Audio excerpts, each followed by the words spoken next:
Hey, my name is Norma. Welcome to my channel. Today I'm going to be talking about 5 tips you should know if you're going into your first year of nursing school. These tips are mainly from my experience. The first tip is to microskill. Most times when we're starting new courses, we see this course, maybe some other people that have done the course before say this course is the hardest course. You have to be the smartest person in the world to be able to pass that course. Sometimes when we go into things being scared, it dampens our spirits, which may actually make us not do so well. Even the person teaching the course is a human being like us.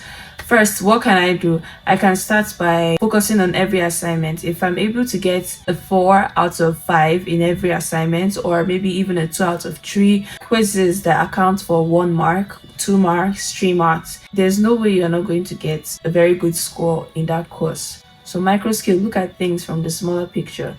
Everything adds up and then the big picture comes in. Next, find a friend or a study partner for every course. This is so important. I've heard some stories where where people miss a whole exam because they didn't know the exam was on that day, or maybe the exam, they knew the day that the exam was supposed to occur, but then something happens and they change it. So send it to the school email, send it to your email, but some people just don't look at it every single time. If you have a study partner, that's so much better, because even sometimes there's some courses that are so boring. You need somebody to be with you. You need moral support when we have accountability partners and accountability bodies. Next one, if you fail one, you fail all. For nursing school, how it is in my school, before it was 48 seats, now it's 60 seats. So there's 60 seats for the total amount of people that can enter into the main nursing program. There's pre-nursing in Branda University, and there's also the main nursing program. So in the pre-nursing program, even though it's 60 seats, they don't admit 60 people there. They can admit 100 people, 150 people, just so many people.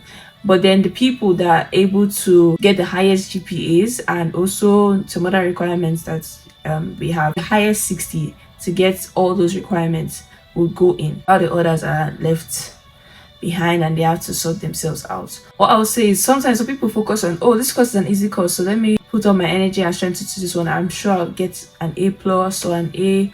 This other one, I'm not too sure, so maybe I don't even know how it's going to happen. If you know this one is easy and you can get an A, it's better you get an A minus or even a B plus in that one. And the one that's hard for you, you get, if the pass mark is a C, you get at least a C or a C plus, instead of getting an A plus in one and getting an F in the other one. Make sure you pass every one.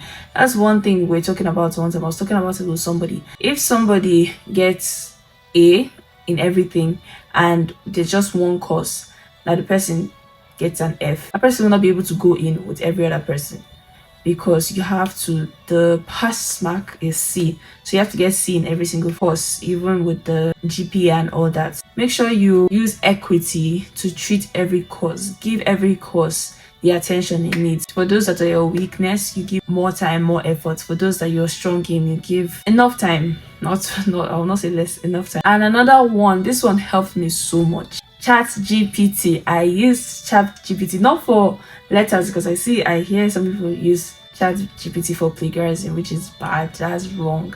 What I was using it for, I got this idea from one of my friends. He would get the notes and then he would copy and paste the notes into ChatGPT and tell ChatGPT to summarize the notes and also make quizzes out of the notes and make questions for him to answer. I saw those questions and I was able to use that to break down the way I was reading that, because the course load is so heavy. There's so many things. You can't even cover everything. There's just so much.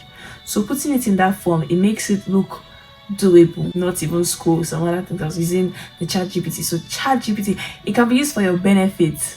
If you're using it to write an essay, I'm sorry for you, but you're going to fail that essay, because it's very easy to know when AI wrote the essay. But other things like that, you can use ChatGPT or any other AI to do that. Use it for good, This is the 5th tip. It's not effort that counts, it's the result. In the overall picture, it's the result that counts. Why I'll say this is because some people use more effort. Some people read for 10 hours a day, while some people read for 2 hours a day, and still those 2 people might get either the same score, or the one that even read for 2 hours might get a higher score. Some people think that they're not smart because they read and read and read and read and they can't get it. Honestly, in this age, 2023, There are so many other things you can do. If you're seeing that reading is not working for you, go and watch videos. Me and videos 5 and 6. I was watching so many videos. If I know I don't understand this thing, I go to the class, I can't get what the lecturer is saying, straight to YouTube, because somebody is going to be able to break it down. If the lecturer can't break it down, if you can't understand it, somebody is going to be able to break it down. Make it easier for yourself. No matter how much you read, if you go to the exam and you can't pass it, you're not going to get it. If it's to do the summary thing from ChatGPT, if it's to watch videos, if it's for someone to teach you, if it's for you to go to the lecturer personally and ask the lecturer for help, do whatever you can, but make sure you put in the right kind of efforts that you need to succeed. So those are my 5 tips. I have some other tips, but I just wanted to make this video as concise as possible. If you like this video and you want me to make a part 2 or a sequel, please write it down in the comment section and I'll come up with that. I also have a link in my description for top 20 most affordable universities in Canada if you want to know that information, and watch the video on the screen because YouTube thinks it's the best for you. Bye bye.